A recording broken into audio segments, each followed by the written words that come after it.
Morning, Angie. Wanting to know how far Sydney's dam is from here, because there was a croc there one night on drive with Brent. I didn't know that. I thought yesterday was the first time we had a croc. It is probably about close on 2 miles, maybe 1.5 to 2 miles away. We're almost on the extreme eastern boundary of Djuma. Sydney's dam is on the extreme western boundary, northwest. This is northeast. So it's about the whole length of Djuma. That's how far that dam is.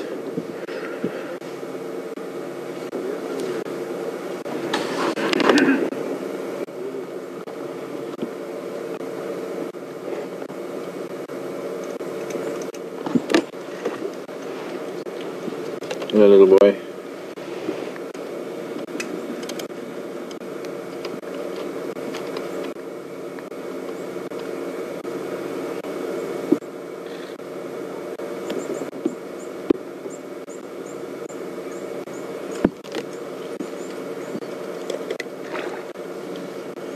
Morning, Chris, in Australia.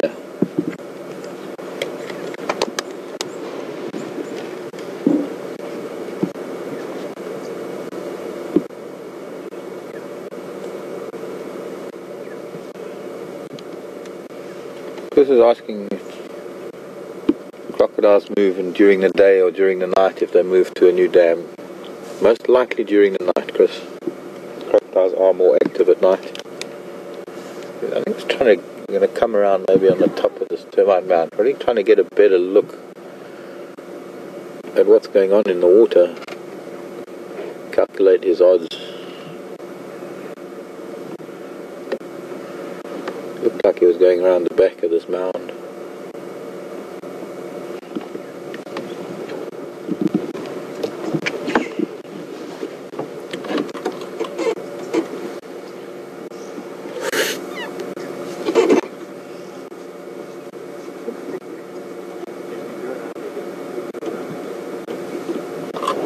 Usually crocs will move for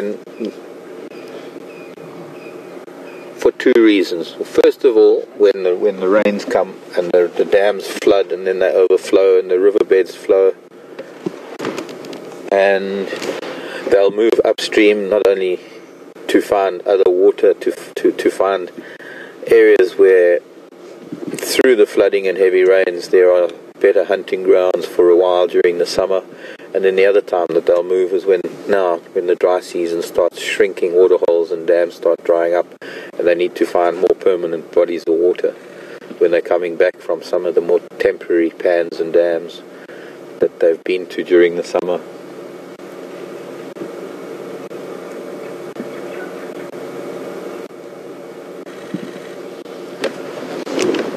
He's lying down again. Crocodile's head's underwater now, but I didn't time it when it put its head down.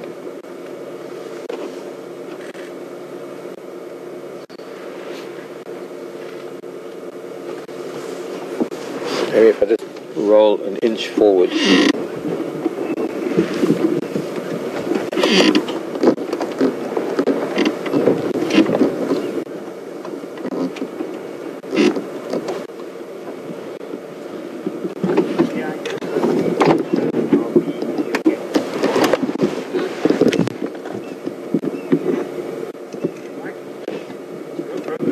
That's good. Thanks.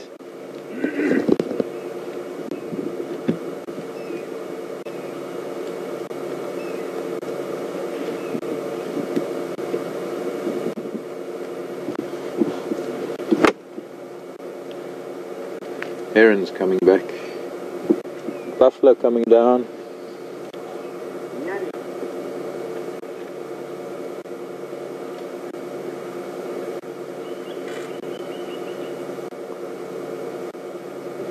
Heron landing back on the hippo's back.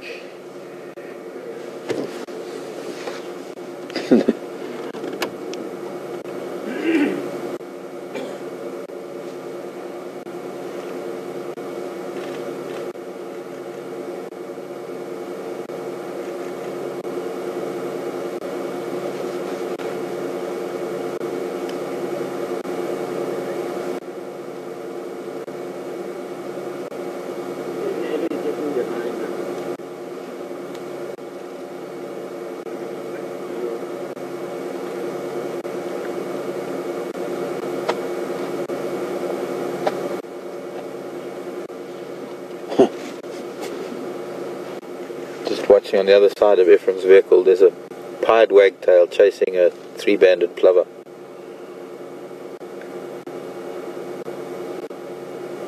We'll see if we can get to see them afterwards.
You see?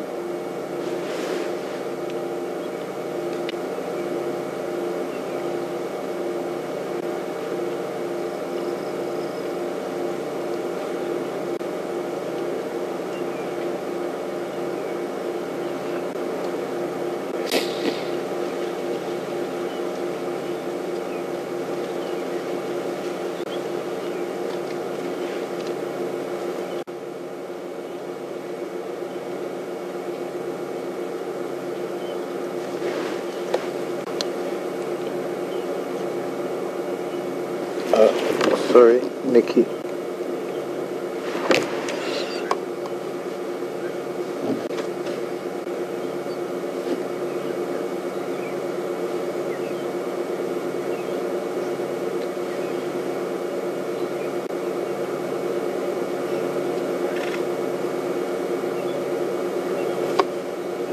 Ramona was asking if there was a flowering vine here where he walked up the hill.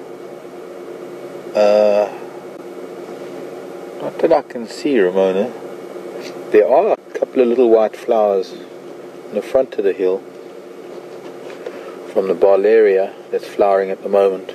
I've been trying to find a nice one to show you. It's one of the few white flowers that we're seeing at the moment. But I'm not seeing a flowering vine. I think it is a trick of light on the seeds of the bush willow at the base of this bush willow that he was looking at.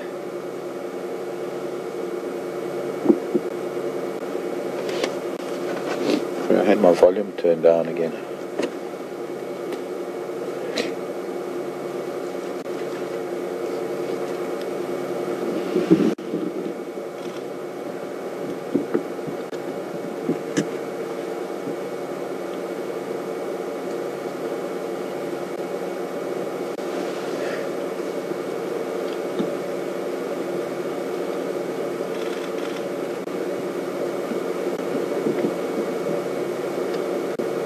Cat stretching.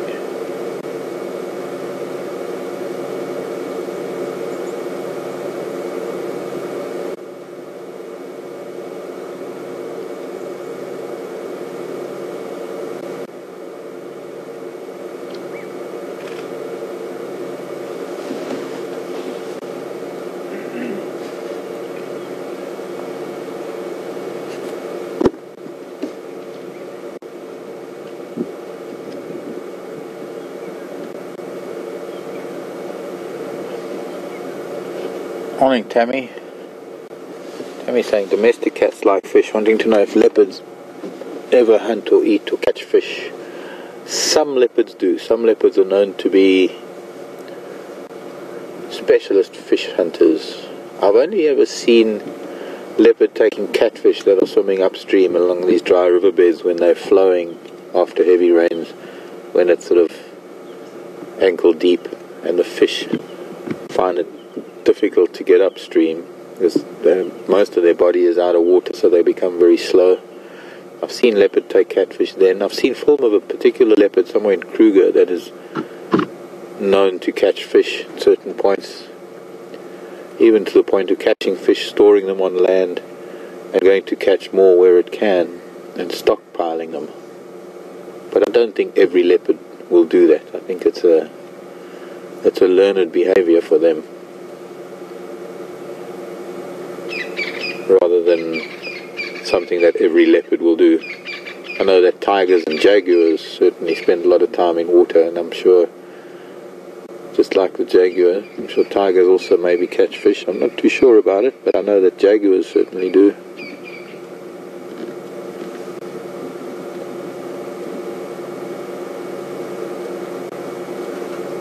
A go-away bird coming in to see what's going on.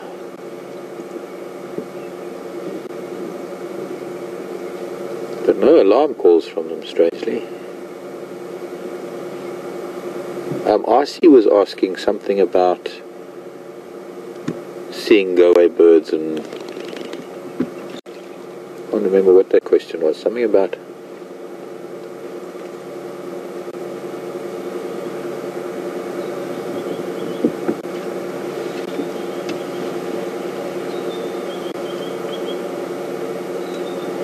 Is it possible that you saw a go-away bird spit out a fruit kernel? It is most likely, RC. Birds that don't digest certain materials have to regurgitate it because it can't pass through the digestive system. So bird takes in things into the crop and pre-digest it in the crop, and then they do swallow so that the stomach can digest it. So for fruit eaters, you'll find that seed and kernels and the stones of some of the fruits will come out through regurgitation. For the insect eaters, it'll be a small pellet of crushed insect exoskeletons. And then, of course, for things like owls, as you know, owls regurgitate a pellet with hair and bone and the undigested material that they need to pass out.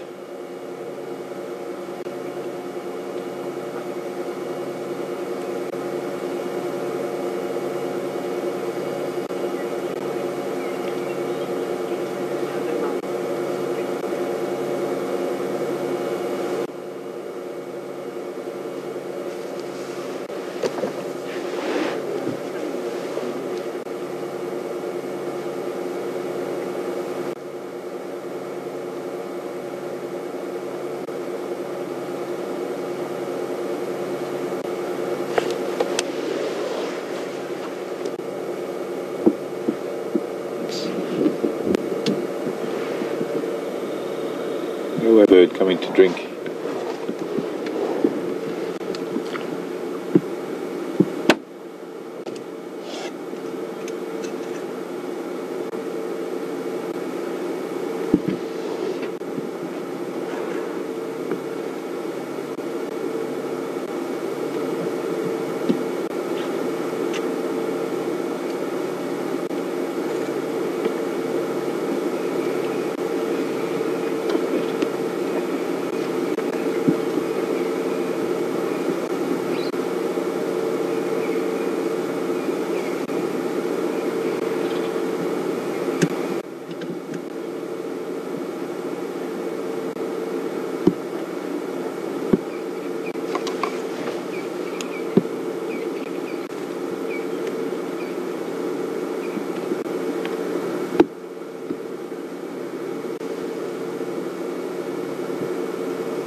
Let's try.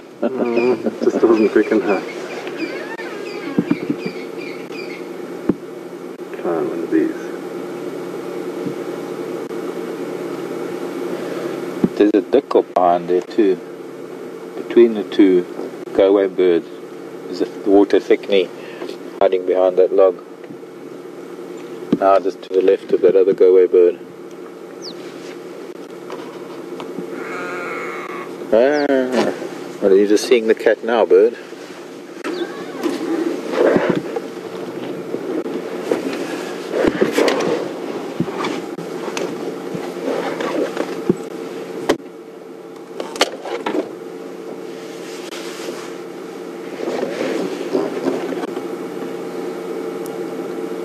Sleepy cat. While cat's sleeping, we'll see what else there is happening around the waterhole. Croc still hasn't moved, so I guess Croc is sleeping. And then of course what happens is sometime during the day the Croc will need to come out and warm up its solar panels. Spot the Andrew, so I think I'm putting out for Andrew is coming in also. Okay. Thank you.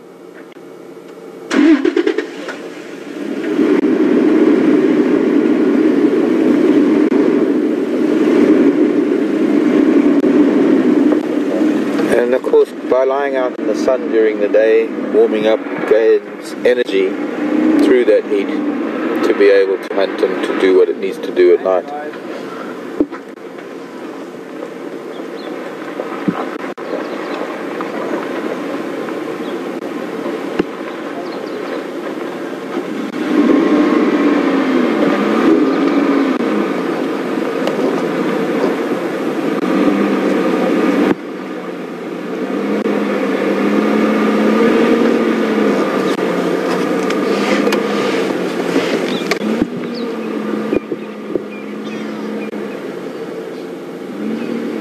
Hi Marco, New Jersey Marco. Do lion, leopard and cheetah have a winter coat and a summer coat in this area? I don't think so. Maybe. Marco, I don't know. You know, living in a wildlife area most of my adult life, I've never really come into contact with these animals. It's very hard to see from a distance. I would imagine that maybe during the dry season, the colder months, in places with this kind of climate, not necessarily, because our days are still pretty hot and I don't think it gets that cold that they would need it, but I think there would be areas where maybe the temperatures drop considerably, other parts of Africa where maybe it would be needed. I don't know, I'm sorry, there are a few questions coming today I don't know the answers to. I'm sure I'll try and find answers to them, but my experience is just that. It's living with animals and learning about them this way. I don't ever get to touch them. I don't ever get to see them at close. Maybe next to my door, but I can't really tell. If I've got a leopard next to my door in summer, I can't really tell how different the fur is to the leopard next to my door in winter, I have to be honest. Would the croc try for the louries? Could. I'm not too fond of birds, but I have seen crocs take birds.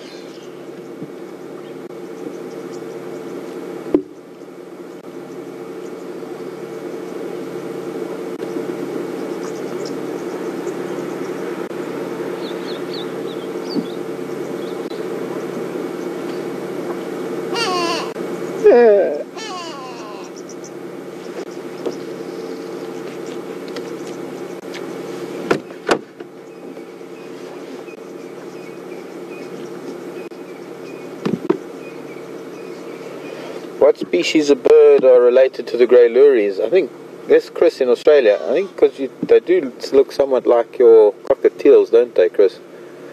They are the turacos. Touraco. Turaco. Most of the turacos have brilliant crimson coloured wings. Actually, the colour is turaco. Taurusine. It's called Taurusine. Taurusine. I'm going to move a little bit before Andrew gets here. Oh, Croc's taking a bit of interest there, actually.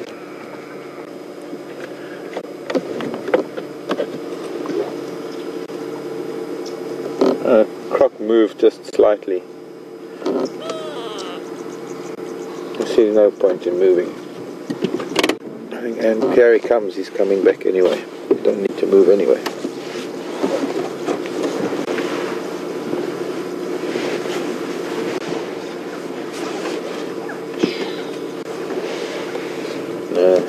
Croc's gone back to its...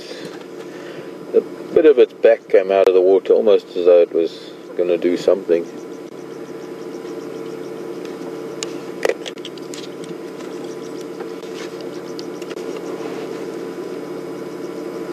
But I think those birds are aware of it.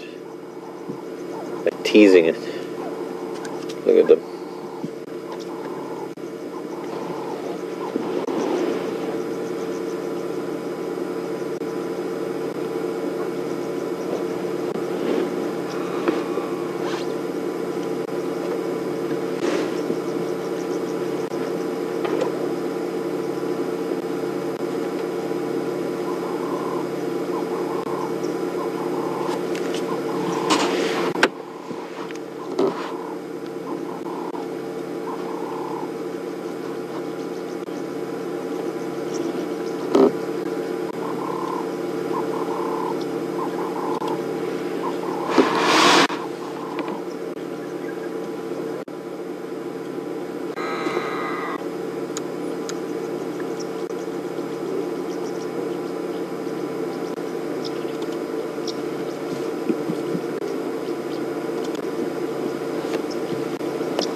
You're welcome, Andrew.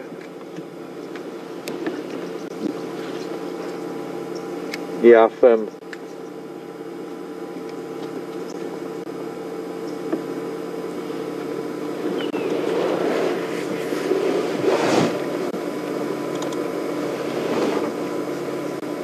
Ingwe Buffelshoek Dam.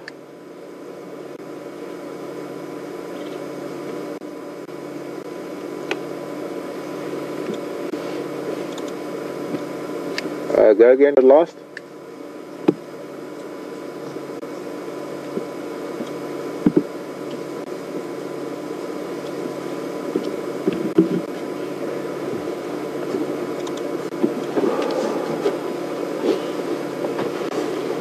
Well, the cloud bank seems to be moving off. Bit of sunlight coming out again. So it's going to be a while still before, I think, before it gets too hot for him to have to move.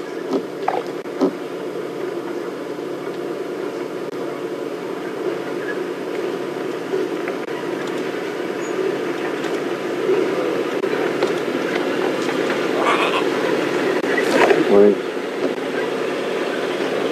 Morning.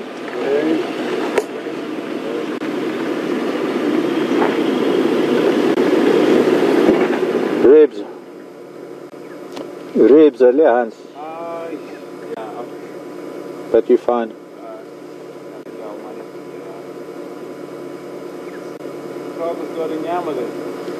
Yeah, but I don't know. I think that's maybe that mvubu from a couple of weeks ago. I don't know if it's the nyala. I don't know what it is, but the Ngwenya's in front of you.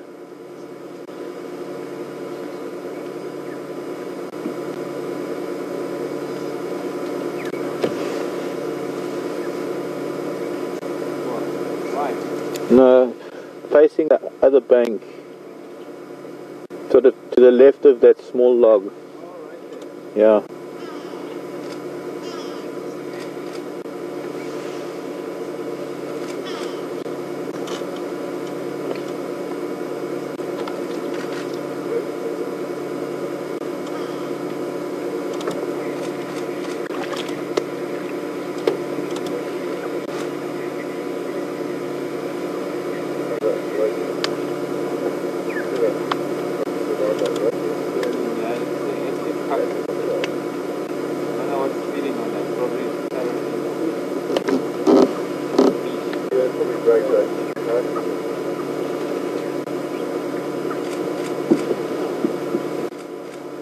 Little Squirrel. you've got brave little Child, I've got a squirrel next to my door. Might not get it on K, he's going to drink.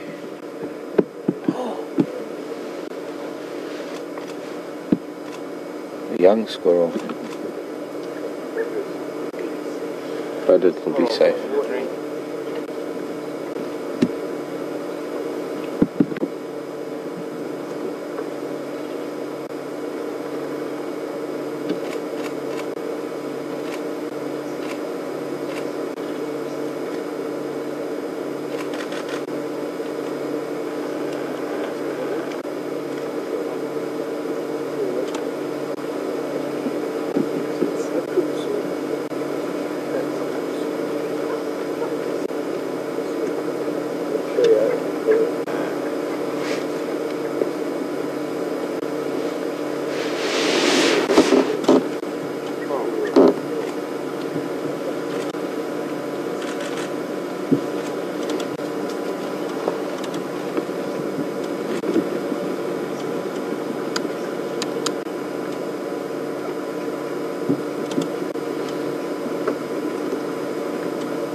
Oh, okay. Thanks, Nikki. Nikki's saying that a few of you on Twitter are asking what that bird was that was with the go-away birds. Still there, actually. It's known as a thickney, a water thickney. Although for many years here in South Africa we called them thickheads. Internationally, this group of birds known as thickneys.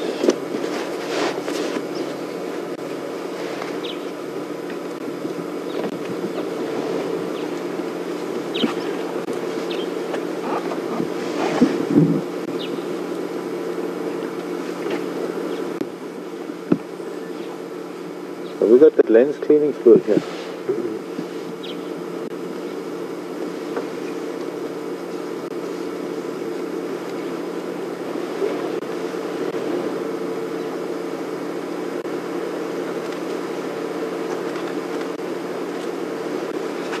Let's see its head behind its little log. Big round eye, nocturnal bird. We get two species here, the water thickney and the spotted thickney. Spotted thickney we find away from the water.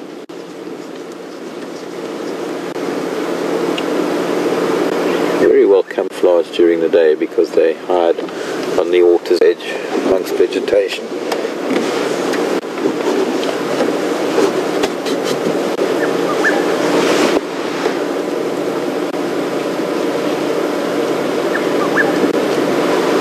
Now another little bird. I'll let you guess who this is coming around the edge of the water. Now there was a pied wagtail here earlier that was chasing it. I didn't mention it.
Thank you, Ellen. Message from Ellen L.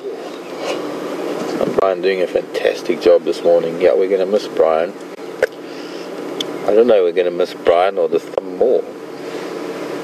I think the thumb's more popular.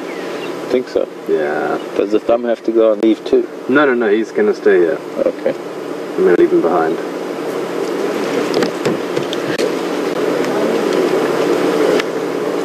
I think the thumb's learnt enough about camera work from you. But he's very expensive. He's Yeah. quite a pricey cameraman.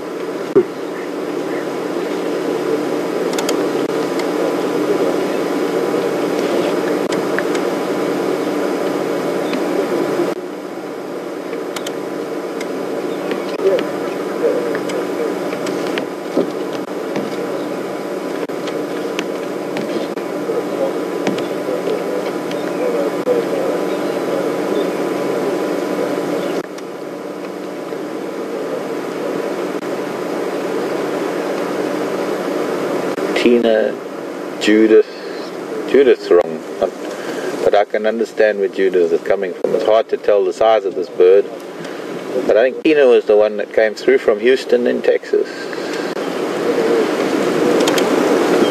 Three-banded plover. It does have a very similar head to a crown plover, but of course we're talking size here. It's a much smaller bird. I mean, this is a bird that is about a little bit bigger than a sparrow.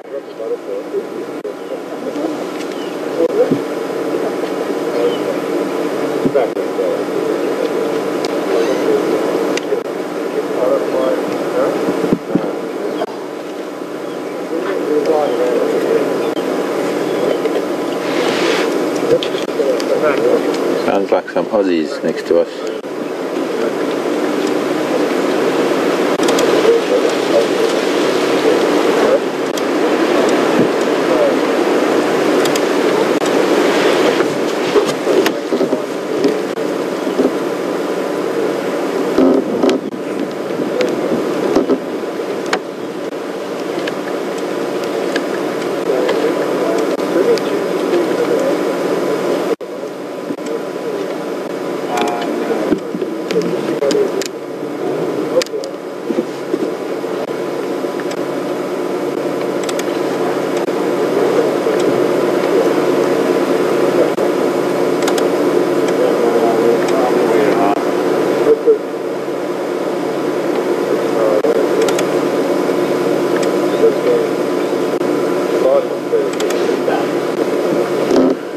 Tree squirrel on the ground.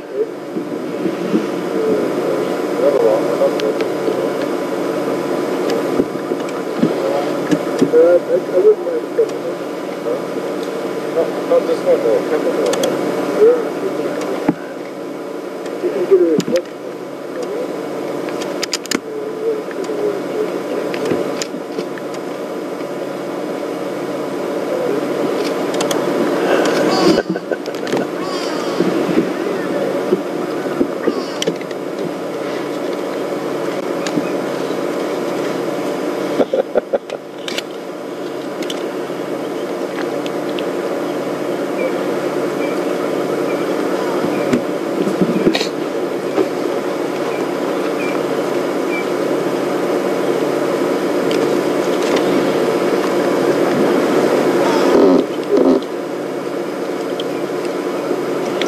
Joe's asking if it's possible this will dry up. Joe's in New York. Morning, Joe. How's New York this morning?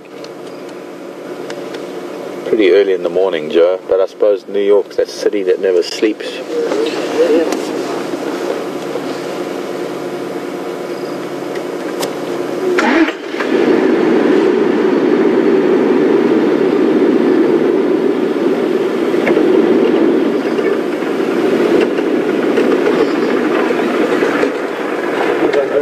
Bye. Enjoy your day. Thanks, Dad.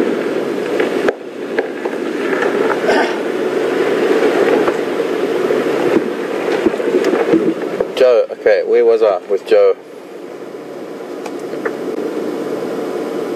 Slipped my mind.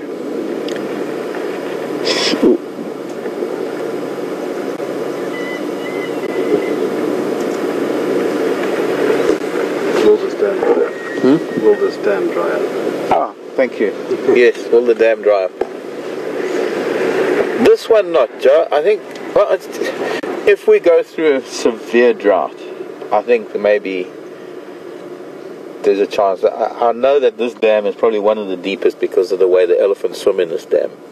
I think there's a greater chance of Treehouse Dam and Gowrie Dam drying up. Twin dams will be first because it's the smallest. Maybe Treehouse Dam will be next, and then there will be maybe Gowrie Dam. But this is a pretty deep dam, so there's quite a large body of water compared to the other dams we have here on Juma. But a severe drought, yes, I guess it is possible. It can happen. It's been a long time since we've had such a dry year.